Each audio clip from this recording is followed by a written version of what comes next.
Hey everyone, and welcome to another Training Thursday. I'm super pumped to talk to my mate Denise Duffield-Thomas. If you haven't seen her, she was a winner at our NatX and was giving away her new book, Chillpreneur. We had our Oprah moment, didn't we? That was so much fun. It was so cool.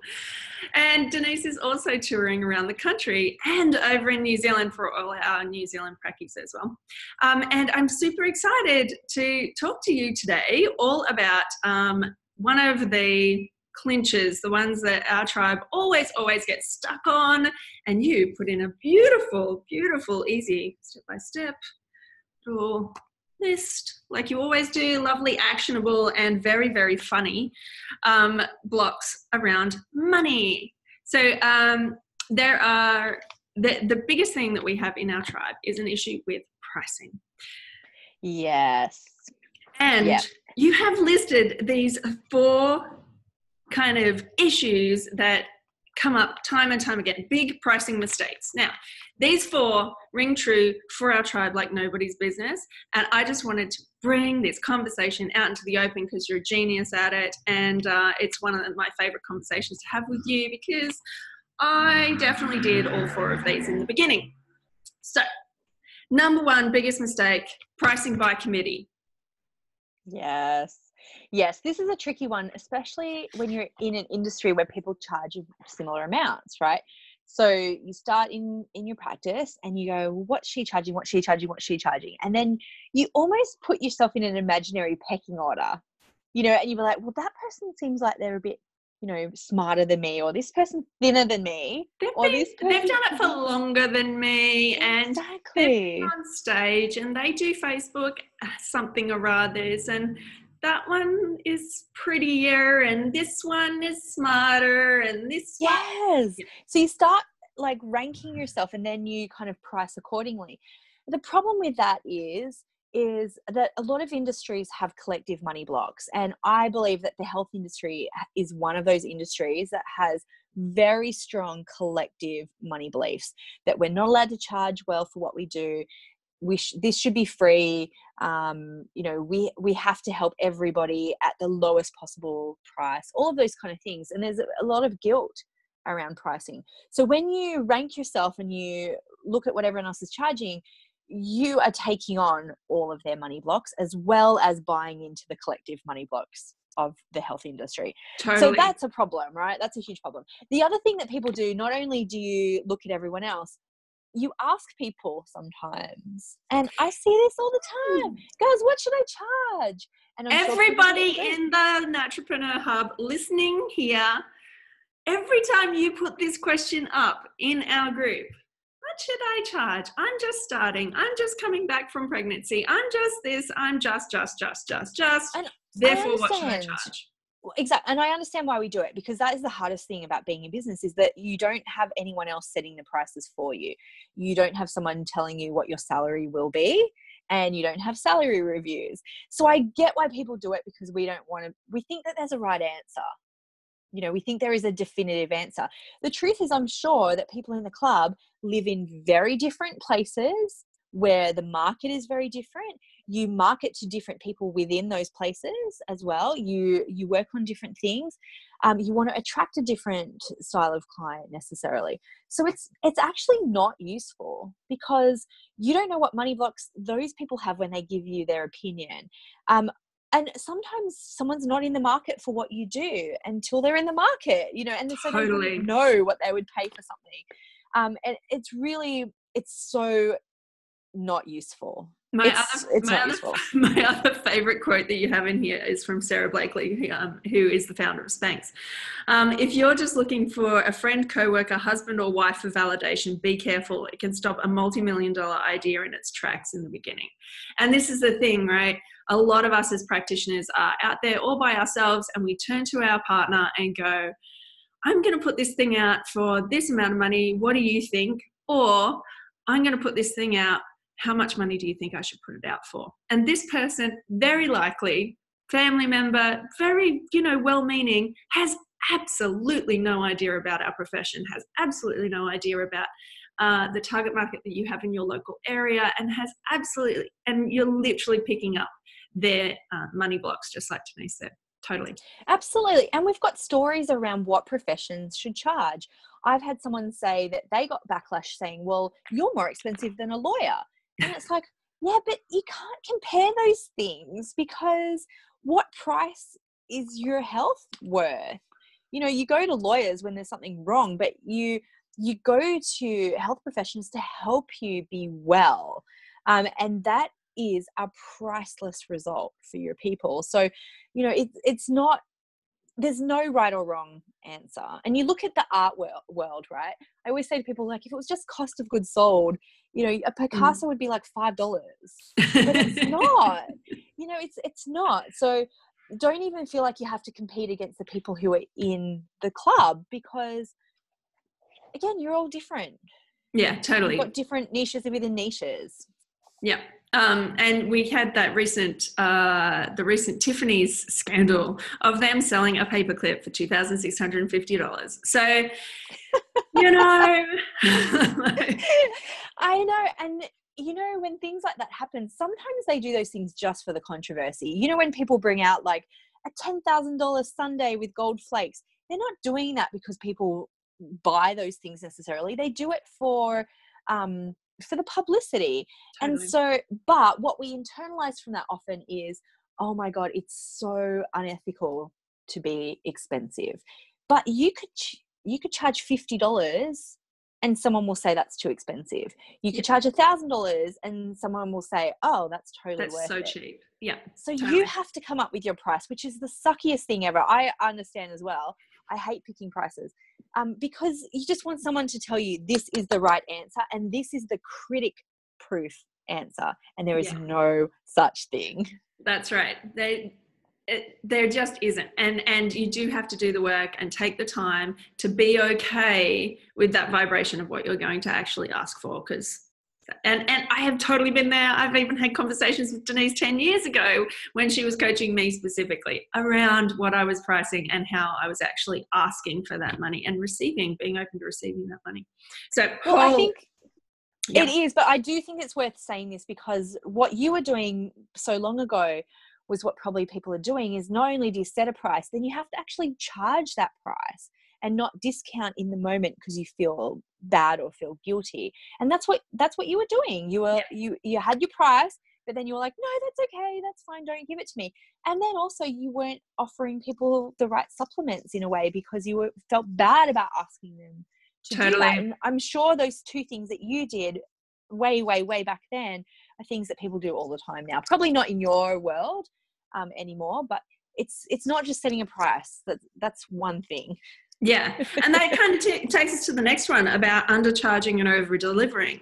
So I was always standing there going, okay, I've literally downloaded 2.5 degrees and a couple of diplomas worth of information to you in 1 hour and 15 minutes because I could never stick to the 60 minutes. So I'd always over-deliver. Then I would give them all of this information, a whole bunch of treatment protocols. I'd probably give them 2 supplements because I had it in my head that nobody else could afford more than, 1 supplement, and I was pushing it with 2. So I was over-delivering, and then I would go, and today we've got 25% off. It's $100. No, yeah, exactly. Just for today. Yeah. So here's the thing about that too, about the over delivering. It actually doesn't help people. It really doesn't. And people get so overwhelmed. Totally. And how many times because I did the same thing as a business coach. I'd be like, let me tell you everything that I know. And then what I found was people wouldn't rebook because it's an open loop. You're just giving them 50 open loops and they say, oh, okay, well, I'll just go and do all the things you told me to first and then I'll come back. You've just given them this impossible task. And actually what helps for whether it's business or health is giving people baby steps and being there to help them actually implement it, not blah, and then, all right, off you go, because they won't do it. And that was one of my biggest learnings was around giving them the 1 to 3 steps, that's it, and then rebooking them. Just right there and then, rebooking them for the next time so that then they can come back and they can be held accountable for the next thing. This is the other thing, right? Right at the beginning, It's very likely that clients really need a whole bunch of nutritional supplementation just to get them back to a base level. And, you know, when our own money blocks are coming up and all of that kind of stuff, we start to go, oh, I don't know if I can do that. But if you know that that person is going to feel better by having those 4 supplements, give them the 4 supplements, and then they'll come back and they'll feel better, and you'll be able to actually talk to them. And that talking, that is the second point, can be really therapeutic. And it's so weird because you feel like you gave them all of your gold at the beginning, and you gave them all of the supplements to make them well. And it was kind of the next step for me to understand, actually, the conversation can be therapeutic in itself.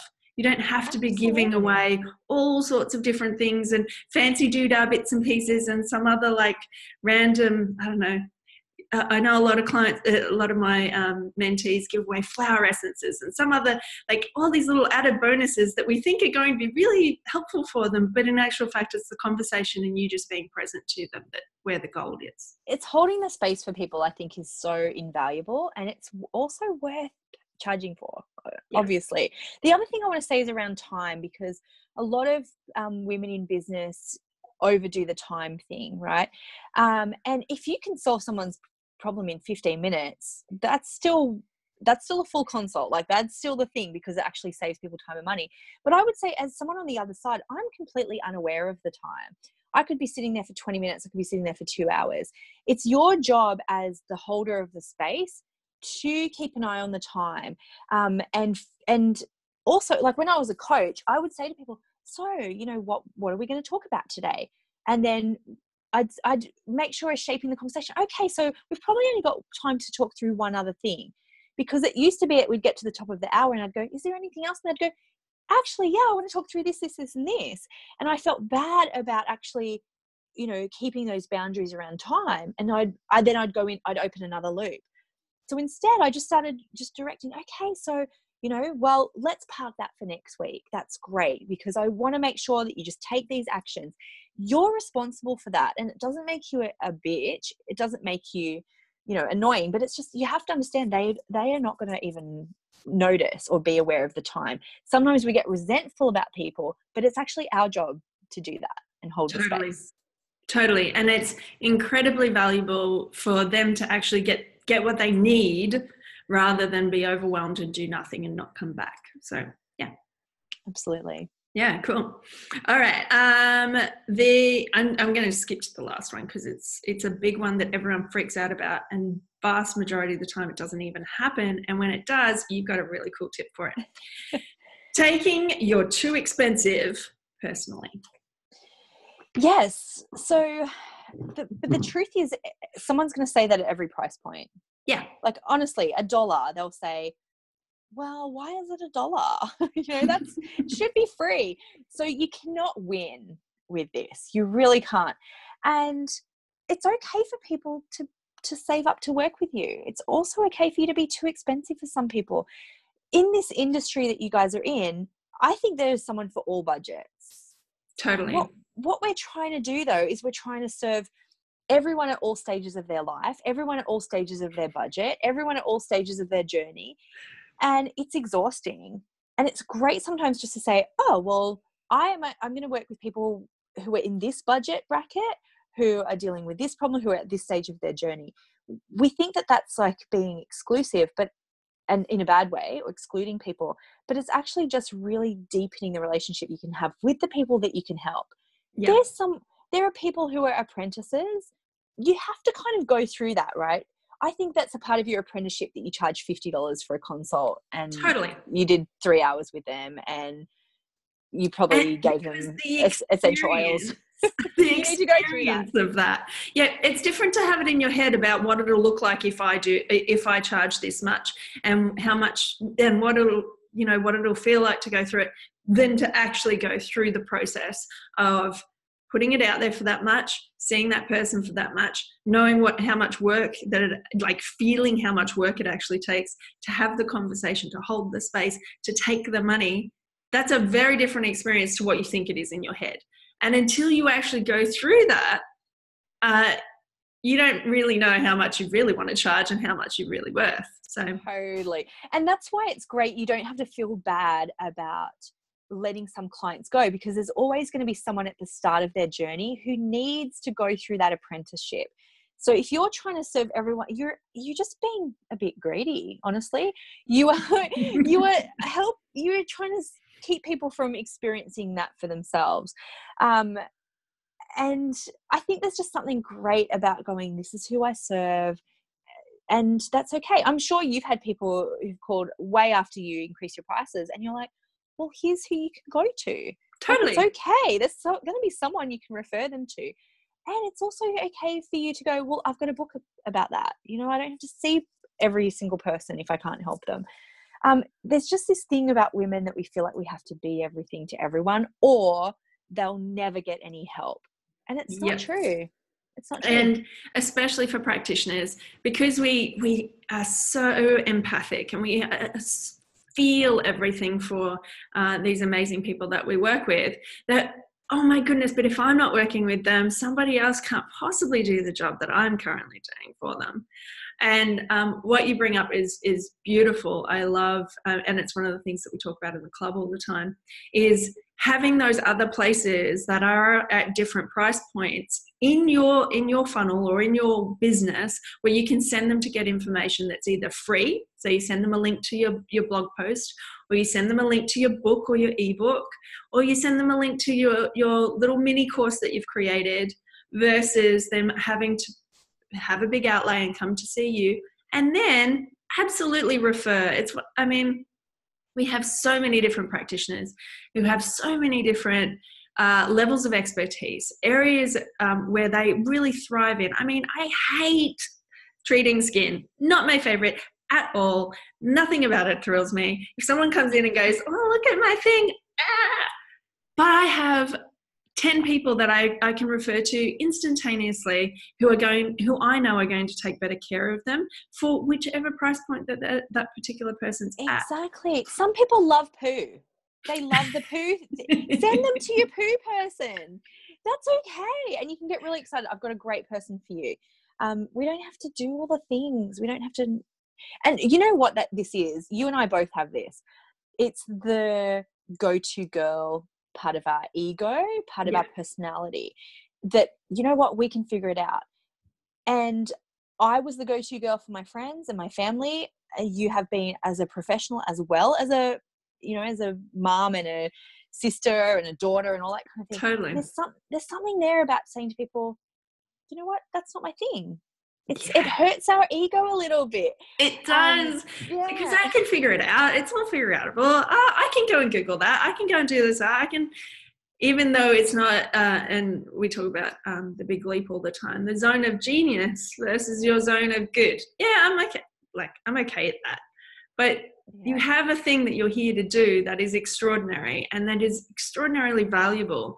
And when you start to recognize that value, and you can be open to receiving that value back, whether it be in money or otherwise, it changes everything.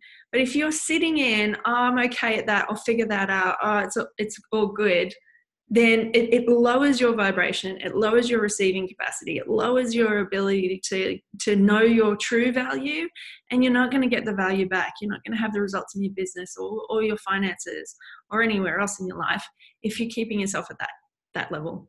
Totally. And here's the thing too, you attract clients who reflect that back to you. You know, if it's so weird, right? Because when we're over delivering, we're attracting clients who are never happy no matter how much we over deliver. Have you noticed that? It's like, why aren't they happy? I did so much for them. But you're attracting people who reflect your self-worth back to you. Totally. And we've talked about this before, about the shopping. We've talked about it when I've described like having clients that are like recycled shopping bags, like the old school ones that you didn't pay for, and you just collect all of these shopping bags, and they're not the best. You don't want to go out wearing one like a handbag, and you just collect them all, and they're not giving you what you want, and you just collect and collect and collect, and you've got all of these shopping bags that you're just not terribly happy with. But if you get one of those beautiful prime shopping bags, you know, the ones that you're ready to take out, you're ready to put all your bits and pieces in, let alone your Gucci handbag that you can wear everywhere. You can't hold both. Like you'd look a little strange holding your, So premium handbag on one side and a bag full of old school shopping bags it just doesn't work. So when that feeling comes up with the people that you are helping, it's very likely there's something going on. There's another chapter that I think would be really great for your peeps. It is on pricing as well. Let me see if I can find it. It's about the signs that you should increase your prices. Oh yeah, totally. Yeah. Because there's a whole thing in there. Yeah, chapter 9. Okay, cool. Yeah. Because there's all this stuff there where I see, especially in your industry, it's like you're booked out months in advance, like people can't get in when they want to. You've got pain in the butt clients. Like there's a lot of really clear signs that you really need to up your prices. Or Totally. One thing that I didn't I don't know if I put it in there. You start to hate your clients. Yep. That's such a big one. Resenting the people that come to you. Yeah. And that doesn't mean that you're in the wrong business. It means that you need to increase your prices because there's an unequal exchange. Yeah. And I even find it too, like I spoke to you about this, sometimes I'll do a speaking thing. I've been doing speaking things recently and I totally undercharged for it. And I actually came away from it actually feeling a bit sick. Yeah. And I think it wasn't because it was the introvert in me going out. It was actually because it was an unequal exchange for the value that I gave. And so I felt the deficit in my body. Totally. And I remember that exact feeling when I was doing, I'd come to the end of a massive day in clinic, like seeing, 10 or 12 clients, sitting, holding space, doing all the things. And I'd roll the till up, and at the end of it, I'd strip it off and I'd look at how much I got for the amount of value and energy I exchanged. And it was just... There's a cost, an energetic cost to you. Yeah. Yeah. That feeling, that full visceral feeling is a beautiful way to create a new opportunity for a new boundary and a new level. Yeah. Totally. Yes. Beautiful. Hey. All right. So I'm super excited because I'm coming to your book tour that starts next week, people. 2nd of April it starts. Yay. And I'm 2nd. going lots of different places. Newcastle, Central Coast, Wollongong, Sydney, Melbourne, Adelaide, Brisbane, Gold Coast, Perth, Auckland. Perth and Auckland people, our tribe, Canberra. Our Perth and Auckland people are always on the lookout for something that's going to expand their horizons because they don't get everybody over there. So super pumped that Denise is coming to see you guys. Make sure you check out, where can we find the... it's at denisedt.com/tour. And I'd so appreciate people spreading the word because, again, as an introvert, I'm like, if I'm going to put on a bra, I want to see as many people as possible. And this is where I want people to share the word as well. Central Coast. I'm from the Central Coast and it's going to be our smallest event. So if anyone knows anyone on the Central Coast, tell them.